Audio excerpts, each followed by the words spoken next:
मुसलमान अगर बहुसंख्यक हो जाएंगे तो इस देश को सोने की चिड़िया बना देंगे। नहीं, आप कहिए तो दोबारा सुन बात। बहुसंख्यक होगा कैसे? मैं सवाल तो ये है भाई, मैं कह रहा हूं सवाल क्या था? सवाल क्या था विवेक साहब? असम के मुख्यमंत्री ने कहा, असम के मुख्यमंत्री ने कहा कि असम में मुसलमान बहुसंख्यक हो जाएंगे 2041 तक अगर इसी रफ्तार से बढ़े तो। भाई, बात असम से शुरू हुई थी।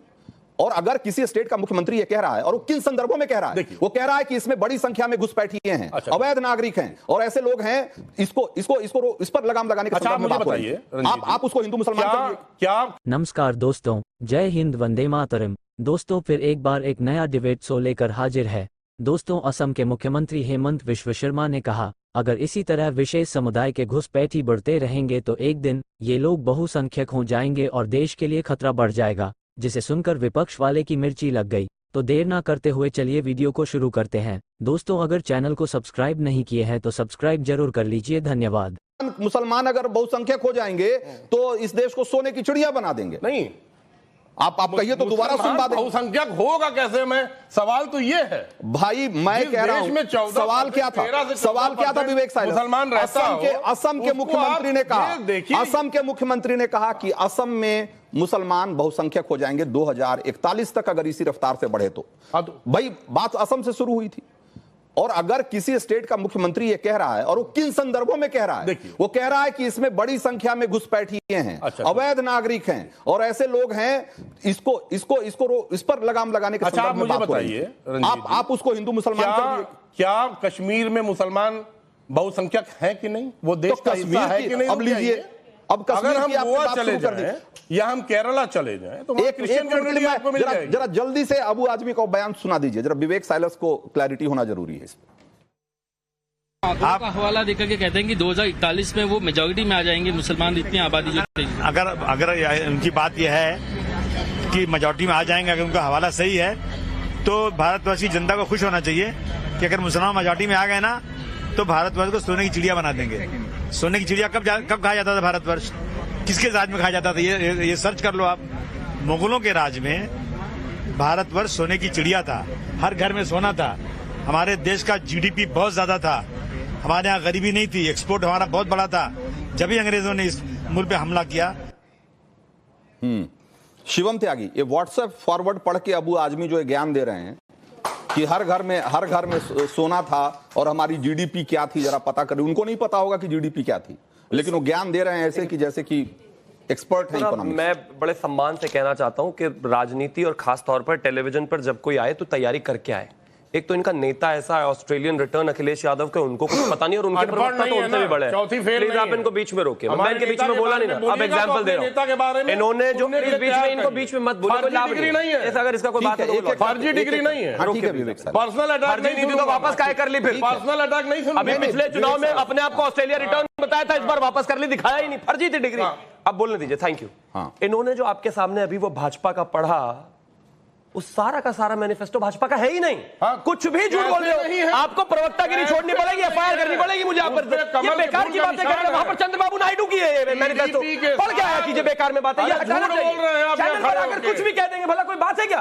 अरे वो चंद्रबाबू नायडू है भाई, वो भाजपा नहीं है। टीडीपी के साथ आप इनको रोकिए।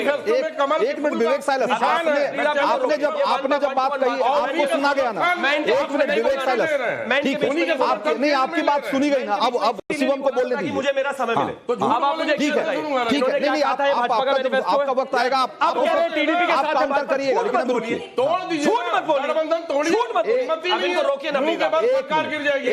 आपस में बात नहीं करेंगे हम लोग, यहाँ ऑडियंस से मुखातिब हैं। एक मिनट, हम ऑडियंस के प्रति जिम्मेदार हैं, ऑडियंस से मुखातिब हैं, आपस में बात नहीं करेंगे, ऑडियंस को देखते हैं। विवेक साइलस ऐसे बहस आगे नहीं बढ़ पाएगी। हाँ शिवम, यही इनकी प्रॉब्लम है। तो मैं यही कह रहा हूं, पहली बात इन्होंने आते ही कहा कि भाजपा का मैनिफेस्टो है, इनको इतना मौलानाओं को इतनी तनख्वाह दे रहे हैं, मुसलमानों को कुछ नहीं दे रहे जी हम, और ना हमारे मैनिफेस्टो में। झूठ बोल रहे हैं ये आदमी बिल्कुल। और मैं मानता हूं ऐसे आदमी को तो पढ़कर आना चाहिए। टीवी पर आ जाता है, उठकर पार्टी का पक्ष लेने, पता कुछ है नहीं। अब इनको रोकेंगे ना प्लीज। मैं नहीं बोला, कोई आगे बढ़िए, अपने समय बोले। अब आगे आता हूं। इन्होंने कहा कि भाई वो अबू आजमी कहते हैं कि अगर मुसलमान देश हो गया तो हम तो दुनिया के नंबर 1 देश हो जाएंगे। बंटा धार हो गया उन देशों का जहां जहां पर ये अतिक्रमण हुआ। पर्सिया ईरान हो गया, मेसोपोटामिया इराक हो गया, पाकिस्तान 1947 में जब आजाद हुआ, जब इस्लामिक कंट्री नहीं था, 1956 में आते आते उन्होंने अपने आप को इस्लामिक कंट्री कर दिया। अगर कश्मीर में ज्यादा हो गए तो वहां से हिंदुओं को भागना पड़ गया। अगर तमाम ऐसे उदाहरण मिलेंगे आपको कि जहां जहां इस तरह की स्थितियां बनी है, दिक्कत हुई।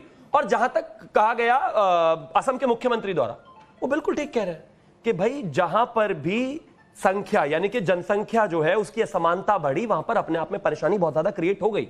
और ये इसमें कोई एक्सेप्ट करने में कोई बुराई नहीं है। अगर कश्मीर में कश्मीरी पंडितों की जनसंख्या और पॉपुलेशन बराबर होती तो स्थिति दूसरी होती, लेकिन जैसे ही वो कम पड़े वहां हालत खराब हो गई।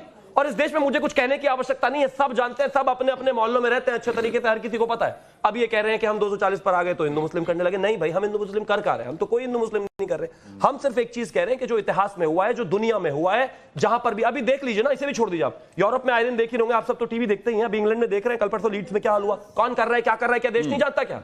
किस तरीके से पेरिस में हुआ ये देश नहीं जानता क्या? क्या हालात होती है ये देश नहीं जानता क्या? सबको पता है। ये पता नहीं क्यों जबरदस्ती प्रवक्ता बने हुए हैं। भाई जो सच है उसको कोई नहीं बदल सकता।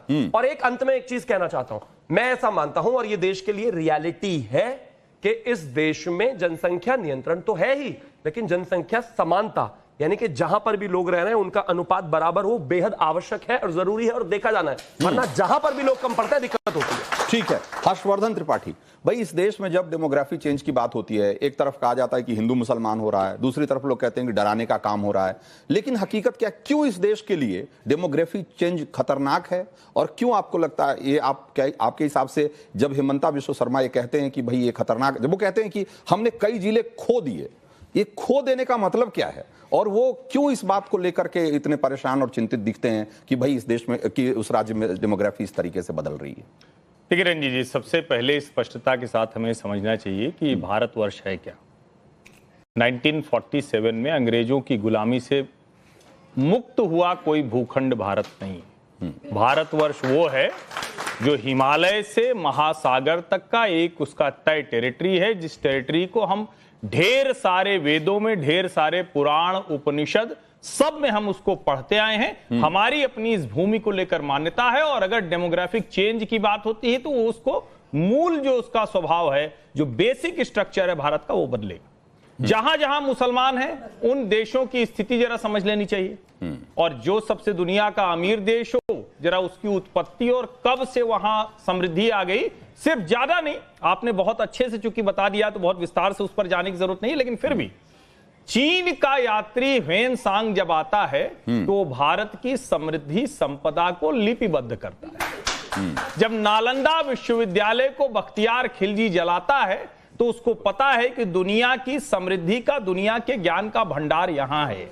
जब भारत में लोग आते हैं तो उनको रेशम पता चलता है तो दुनिया आधे नंगे घूमती थी, कपड़ा पहनने की तमीज नहीं थी। जब अंग्रेज भारत में आते हैं तो उनको लगता है कि अरे इतना संपन्न देश, इतना शानदार देश, उस देश से उन्होंने अपने देश को कहां पहुंचा दिया। कोहिनूर उसका एक उदाहरण है।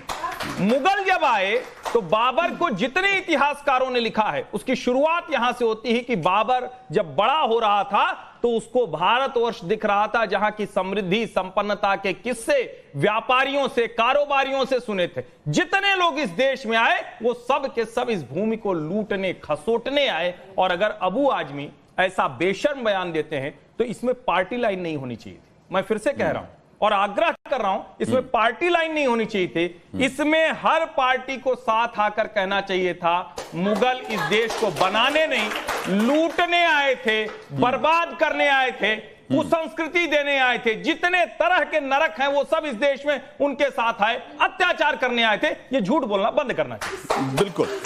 तो आपके इस बयान पे तालियां बज रही है। मैं चाहूंगा कि आप क्या सोचती हैं जब ये अबू आजमी जैसे लोग ये कहते हैं कि एक बार उनको दीजिए माइक, फिर उसके बाद आपके पास आते हैं। हाँ, कि जब ये कहते हैं कि भाई भारत सोने की चिड़िया मुगलों के समय था और हम फिर से बना, बहुत देसी सी बात है। जिसके घर में दाने उसकी चिड़िया क्यों जाए कमाने? दाने तो यहाँ थे, उड़ उड़ कर कौन आए? मुगल आए। यहाँ आकर जब दाने भर गए तो वो क्या कह रहे हैं? बड़े शर्म की बात है। लेकिन यहाँ मैं एक सेंटेंस और कहूंगी, हम क्यों महाराणा प्रताप की माँ को भूल जाते हैं? हम क्यों शिवाजी की माँ को भूल जाते हैं? क्यों अपने बच्चों को डराते हैं ऐसा होगा तो ऐसा होगा? उनको क्यों उस काबिल नहीं बनाते? उस समय में शिवाजी ने कहां से कहां तक पताका फहराई थी, आपको सबको याद होगा। शिवाजी का क्या कहना था, सिर सलामत तो पगड़ी अनेक। लेकिन हमारा राजपूत क्या कहता था, हमेशा जान दे देंगे, सर धड़ से अलग कर देंगे। हमें अपने बच्चों को क्या सिखाना है, सर सलामत तो पगड़ी अनेक। लेकिन सर को सलामत रखने के लिए खुद को मजबूत करना है। आज माताओं को चाहिए 24 घंटे बच्चों को एसी में ना बिठाकर घर से धक्का बाहर करें, थोड़ा सा खेलें कूदें करें, कमाएं, हाथ पैर चलाएं। उसके बाद हिंदुस्तान को कौन डरा सकता है? ना डराइए, डर से आगे ही जीत है। आपसे मैं कहूंगी मुस्लिम आबादी 14% नहीं 17% है। ठीक है, हाँ ठीक है। तो हाँ, आपको अब्बू आजमी साहब एक छोटा सा किस्सा सुना देती हूँ। हाँ जल्दी में जरा। हाँ जल्दी बोल रही। औरंगजेब को बहुत अच्छा सुलह कुल की नीति से मुगल साम्राज्य मिला था। आए लुटेरे थे लेकिन मिला था। उन्हें शौक चढ़ा कि पूरे हिंदुस्तान को हम इस्लाम में बदलेंगे। आलमगीर जिंदा पीर भीड़ लेकर के चल दिए। हुआ क्या, दक्षिण भारत तक गए लेकिन लौट के वो इंसान यहाँ नहीं आ सकता। औरंगाबाद में जब उसकी मृत्यु हुई है, आंख खुली हुई थी। सारा का सारा दक्षिण भारत सिमट चुका था, उत्तर भारत लौट नहीं पाया था। मराठों के ढोल बज रहे थे और औरंगजेब की जान जा रही थी। इकलौती बेटी उसके पास बैठी हुई थी। ये देश जो है पाकिस्तान को देख लीजिए, इकट्ठे होकर गए थे कि हम इस्लामिक हैं, हम एक शानदार देश बनाएंगे, भारत से अधिक शक्तिशाली देश बनाएंगे। आज क्या हालत है, रोटी को तरस रहे हैं। ये शस्य श्यामला धरती थी, यहाँ पर आए थे, इसको देख कर आए थे, कमाने के लिए आए थे। वहां रोटी नहीं थी, सूखा था। ईरान में मैं रह चुकी हूँ। ईरान बहुत अच्छा देश था। 1400 साल पहले वहां पर इस्लाम आया, शियाइज्म, शिया उन्होंने अपने आप को कहा। लेकिन जोरास्ट्रियन ने इस्लाम स्वीकार नहीं किया, वो किसी भी तरह से भारत आ गए। आज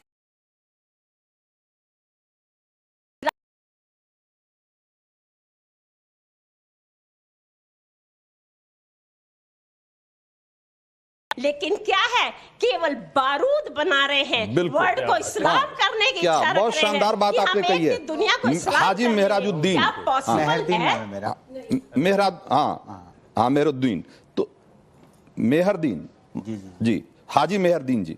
तो ये जो अब अबू आजमी का एक तरफ बयान और दूसरी तरफ जो हर्षवर्धन जी ने और हमारे दर्शकों में से जो लोगों ने कहा, अब आपको मुझे लगता है कि सही सही जवाब मिल गया होगा कि इस देश को जो लोग कहते हैं कि मुगलों ने सोने की चिड़िया बनाया और हम फिर मुसलमान ही इस देश को सोने की चिड़िया बनाएगा, तो ये मुगालता जो पाल के बैठे हुए लोग हैं उनको करारा जवाब मिल गया होगा, मुझे लगता है।